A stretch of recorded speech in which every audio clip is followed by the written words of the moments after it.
Hi అండి, welcome back to my channel Neeru's vlogs. కేవలం 10 నిమిషాల్లో నోట్లో వేసుకుంటే కరిగిపోయే సూపర్ సాఫ్ట్ మకండి హల్వా ఎలా తయారు చేయాలో చూసేద్దామా. రెసిపీ మీరు కూడా తప్పకుండా ట్రై చేయండి. ఇప్పుడు ఈ రెసిపీ కోసం 1 కప్పు బొంబాయి రవ్వను తీసుకోవాలి. ఇప్పుడు ఆ బొంబాయి రవ్వకు 1 కప్పు బొంబాయి రవ్వకు 2 కప్పుల పాలను తీసుకోవాలండి. ఇప్పుడు పాలు బొంబాయి రవ్వ 2 కలుపుకొని ఒక హాఫ్ అన్ అవర్ వరకు పక్కన పెట్టేసుకోవాలి. ఇలా బొంబాయి రవ్వను పాలను కలిపి ఒక హాఫ్ అన్ అవర్ నానబెట్టడం వల్ల టేస్ట్ మాత్రం అది మొత్తం నాని సూపర్గా ఉంటుంది.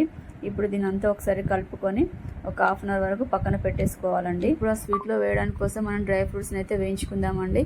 దానికోసం అయితే కిస్మిస్, జీడిపప్పు, బాదం పప్పు అన్నీ తీసుకొని ఒక నెయ్యిలో వేయించుకోవాలి. దానికోసం కొద్దిగా నెయ్యి వేసుకొని ఆ నెయ్యి వేడయ్యాక మనం పక్కన పెట్టుకున్న డ్రై ఫ్రూట్స్ని అన్నీ వేసుకొని ఇవి మంచి కలర్ వచ్చేంత వరకు వేయించుకోవాలి.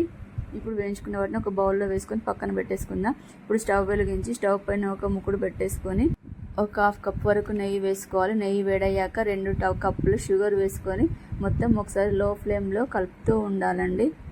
ఈ షుగర్ కలర్ చేంజ్ అయ్యే వరకు మొత్తం లో ఫ్లేమ్లో కలుపుతూ ఉండాలండి. చూడండి, ఈ కలర్లోకి మారిపోయింది షుగరు. ఇప్పుడు మనం పక్కన పెట్టుకున్న బొంబాయి రవ్వను పాల మిశ్రమాన్ని మరొకసారి కలుపుకోవాలండి.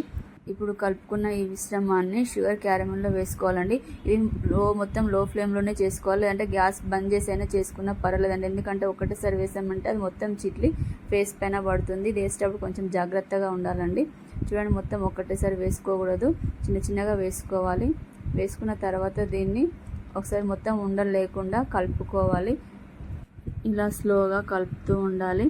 ఆ కింద ఉన్న నెయ్యి మొత్తం పైకి తేలుతూ ఉంది. అలా తేలిందంటే ప్యాన్ నుండి సపరేట్ అయ్యేంత వరకు కలుపుతూ ఉండాలండి. ఉండలు కట్టకుండా మాత్రం చూసుకోవాలి. ఉండలు కట్టడం వల్ల హల్వా టేస్ట్ మారిపోతుంది. ఇప్పుడు ఇందులోకి కొద్దిగా ఇలాచీ పౌడర్, అలాగే మనం వేయించి పెట్టుకున్న డ్రై ఫ్రూట్స్ని వేసుకోవాలి. అంతే అండి, ఎంతో టేస్టీగా ఉండే మకండి హల్వా అయితే రెడీ అయిపోయింది. మీరు ఒకసారి ట్రై చేసి చూడండి.